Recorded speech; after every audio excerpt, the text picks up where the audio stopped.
Libercast presenta Más Negocios, una producción de Libertópolis.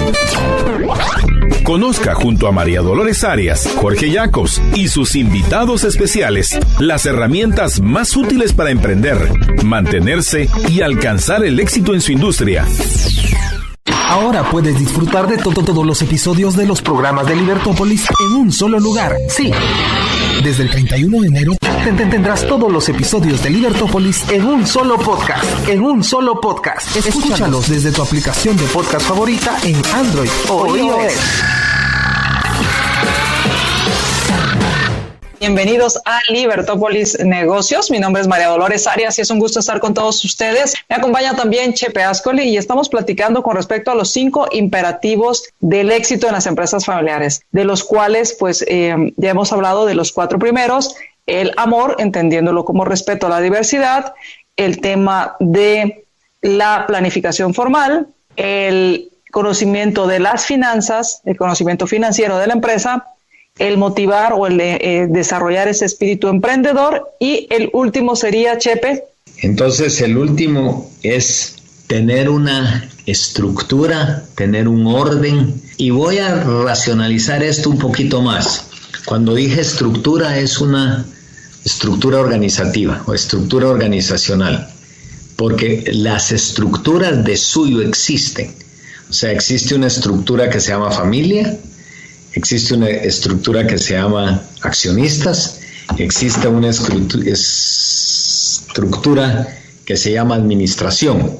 Pero para que estas funcionen, yo debo organizarlas de forma tal que tengan procedimientos, que tengan funcionalidad, que tengan controles y que a la postre las podamos medir, y que cada regla que pongamos tenga por un lado sus premios y por otro lado sus consecuencias. Consecuencias de manera positiva y consecuencias de manera negativa. Estoy utilizando la palabra negativa aquí como que tenga consecuencias de penalidad. Soy firme creyente que los sistemas de remuneración de las personas deben tener un componente fijo y un componente variable, María Dolores. Un componente fijo únicamente te acomoda y no te hace producir todo lo que deberías de poder producir, sin decir entonces que sea solo componente variable. Aunque para los accionistas es todo componente variable, ¿verdad? Yo invierto para sacar rendimiento, pero bueno. Cuando dices que haya componente fijo y componente variable y que eres proclive a este sistema, ¿aplica igual para todos los puestos o todos los puestos dentro de la empresa? Porque tradicionalmente se habla que el área de ventas es la que tiene su componente fijo y su componente variable. Pero ¿consideras que es una buena práctica aplicarlo a todos los puestos, independientemente de cuál puesto sea, desde el gerente hasta quien sirve el café? En lo personal opino que sí. Okay. Lo que va a variar es la proporción entre fijo y variable. Entonces, en un vendedor, tal como tú lo estás diciendo, probablemente el fijo es 10%, me lo estoy inventando, ¿verdad? El fijo es 10% y el 90% que venga de la porción variable. Y probablemente para un contador, al contrario, que el fijo sea 90% y 10% el variable. La crítica que tengo cuando digo esto siempre es: pero ¿cómo voy a calcular el variable de un contador? Pues el truco gerencial es ese. El variable de un contador para mí pudiera ser que entregue los estados financieros a tiempo. Que ahí entonces entra el otro tema, que el variable debe estar en relación, o sea, los resultados en relación directa a él, o sea, sus resultados dependan de él, porque a veces resulta que sus resultados dependen de los resultados de otra persona, y entonces es ahí donde empieza, como en lugar de ser una motivación, se convierte en una frustración. Quiero agradecer las preguntas que nos enviaron y los mensajes que nos han enviado, Chepe, antes de continuar. Y nos pregunta Enrique Aguirre, nos dice: excelente programa, y nos pregunta un consejo para los vendedores de servicios exequiales. Creo que valdrá la pena después hacer un programa sobre el tema de vender servicios y sobre todo esos servicios que al ser intangibles, pues es algo complicado, tiene su forma de vender, y en especial un tema como este. Sí, tal vez me gustaría decir, sin entrar a específicos porque no los conozco con propiedad, pero dos comentarios. Uno, recordar que los servicios tienen la característica de que no se pueden tener en inventario. No hay inventario de servicios.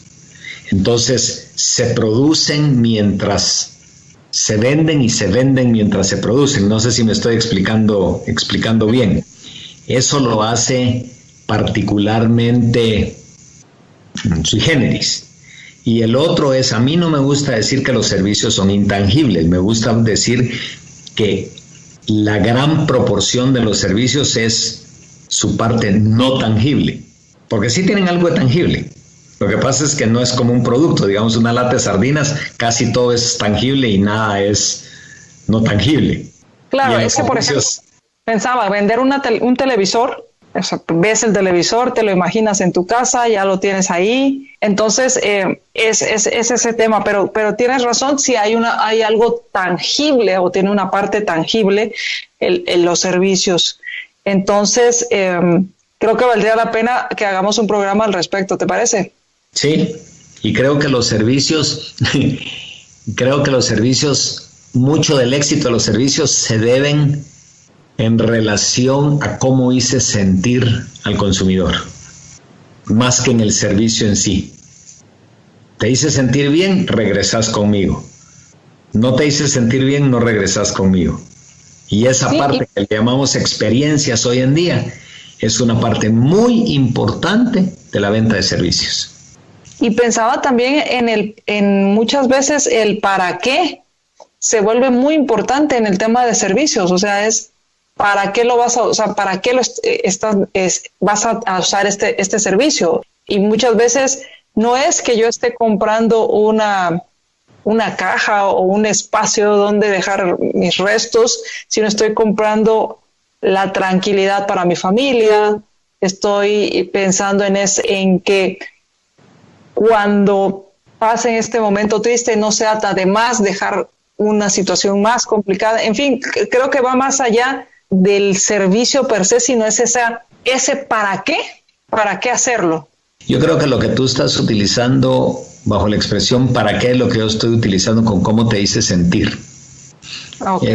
Creo que es similar, porque te hice sentir de forma tal que no vas a dejar problemas en tu mismo porque ni siquiera sabías que podía ser un problema, o que ni siquiera, no que sabías, que no lo habías pensado en todas las implicaciones que podría haber. Que por cierto, cuando hablamos de empresas familiares, tenemos 3 opciones, ¿verdad? Para la sucesión me estoy refiriendo ahora. Una, no hacer nada y que arree el que viene. Y que se maten mis hijos y que se maten mis nietos, ¿verdad? Que por cierto es el más usual, porque tengo miedo de afrontar la situación. El segundo es vender la empresa. Pero para vender la empresa la tengo que vender bien, porque si no es quebrarla, pues, o rematarla, o la que querrás decir, y entonces venderlo mal. Pero el tercero, que es al que nos estamos refiriendo, es hacer el andamiaje, dejar los procedimientos, dejar las reglas claras en orden para que mis sucesores, lejos de afrontar problemas, se les haya abierto la posibilidad de seguir con un negocio efectivo, con un negocio productivo como el que estoy dejando. Porque no se trata de dejar herencia para que se maten mis hijos. Es que ese era el punto, Chepe, porque pensaba también lo que estoy dejando es armonía. Por ahí leí un pensamiento que me gustó mucho, que dice que el mayor acto de grandeza que los fundadores pueden hacer es dejar organizada la empresa, dejar un legado mientras estén en vida. Porque cualquier duda, cualquier tema se puede discutir con quien. Es como cuando lees un libro y tienes al autor enfrente. ¿Te está explicando el autor? Puedes estar de acuerdo o no de acuerdo, pero te lo está explicando el autor. Claro, o sea, si tienes duda le preguntas, ¿qué quisiste decir con esto? Sí. Como dices tú, puedo estar de acuerdo o no, pero eso fue lo que quiso decir. Así es, y ahí quitamos el relativismo, que es otro de los grandes problemas del mundo hoy en día. ¿Te acordás de aquel par de personas que está viendo un 6 y el otro lo está viendo un 9? Bueno, ¿quién tiene razón? Depende de quién lo escribió, ¿no? Porque fue el que expresó. Entonces yo voy y si tengo al autor le pregunto, ¿qué es lo que escribiste? ¿Un 6 o un 9? Un 6, yo miraba un 9. No, pues venite de este otro lado y vas a ver el 6, que eso es lo que yo traté de decir. Y para mí ese es el punto importante, quitamos el relativismo. Y en estos 5 imperativos que ya nos quedan algunos minutos para concluir, Chepe, entra en la estructura organizacional todo este tema que hemos hablado de generar estas estructuras, esta organización, estas reglas claras para las siguientes generaciones. Sí, es el mayor reto que yo tengo como fundador o como actual administrador de esta generación. El mayor reto es que continúe. Y entonces el mayor acto de grandeza es dejar esta estructura. Porque si no, lo que voy a dejar es problemas. Voy a dejar problemas. Y voy a dejar problemas muchas veces que llevan a la quiebra de la empresa. Y si no, que también es igualmente problemático, que llevan a la desintegración de la familia.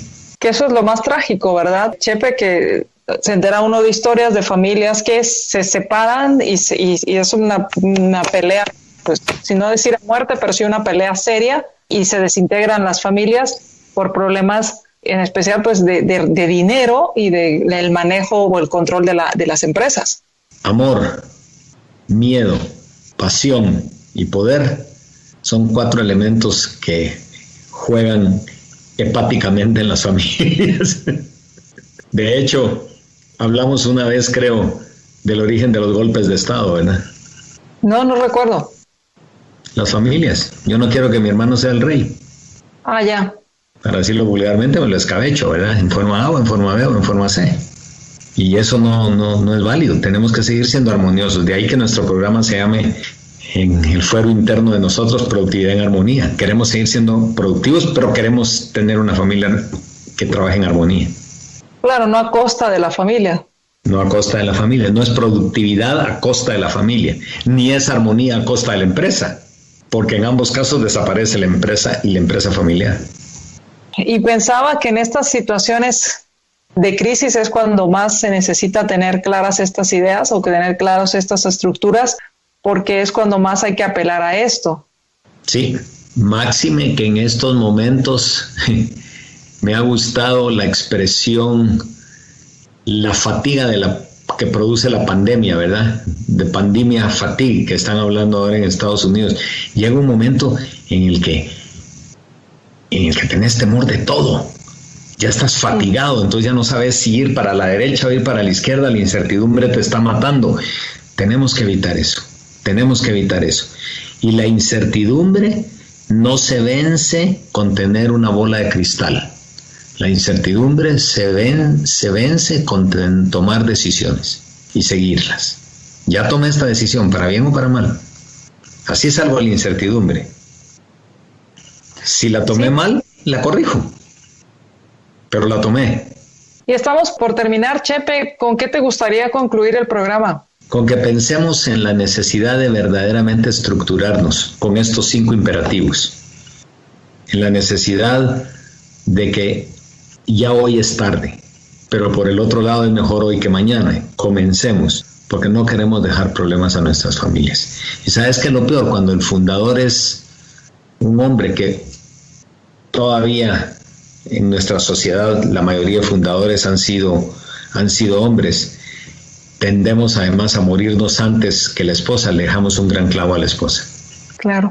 ¿Cuál es la reacción o cuál es la actitud con respecto a estos temas cuando la fundadora es mujer? Lo que voy a decir es producto de mi experiencia. Es más fácil.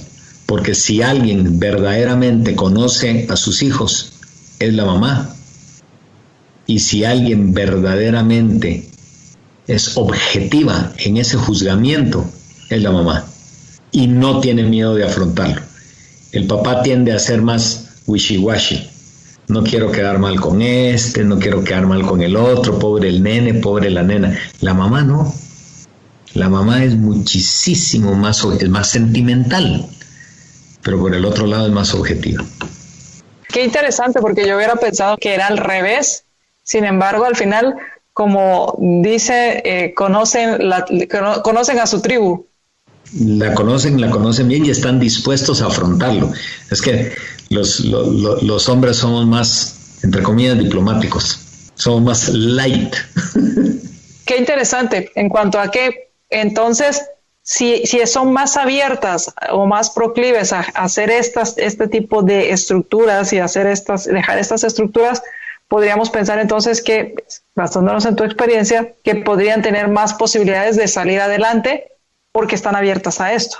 Sí, y cuando no son las fundadoras, sino los fundadores, también su injerencia en la toma de decisiones del marido del fundador, en el caso que lo estamos poniendo, también es importante y debemos apelar a eso. Son excelentes aliadas entonces. Sí, en mi experiencia, ¿verdad? No tengo ninguna estadística que lo demuestre, pero sí. Pues muchas gracias, Chepe. Muchas gracias por platicar hoy con nosotros acerca de los 5 imperativos para el éxito en las empresas familiares. Nos escuchamos en una próxima emisión. Gracias y buenas noches a todos. Pues muchísimas gracias. Que tengan una excelente noche y nos escuchamos en nuestra siguiente emisión de Libertópolis Negocios. Ahora puedes disfrutar de todos los episodios de los programas de Libertópolis en un solo lugar. Sí, desde el 31 de enero tendrás todos los episodios de Libertópolis en un solo podcast. Escúchalos desde tu aplicación de podcast favorita en Android o iOS.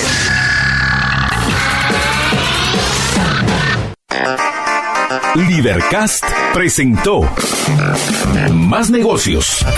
Recuerden que si quieren conocer más de nuestros programas, pueden ingresar en www.libertopolis.com. Recuerda suscribirte y dejarnos 5 estrellas para que continuemos trabajando en producir más podcasts de tu interés.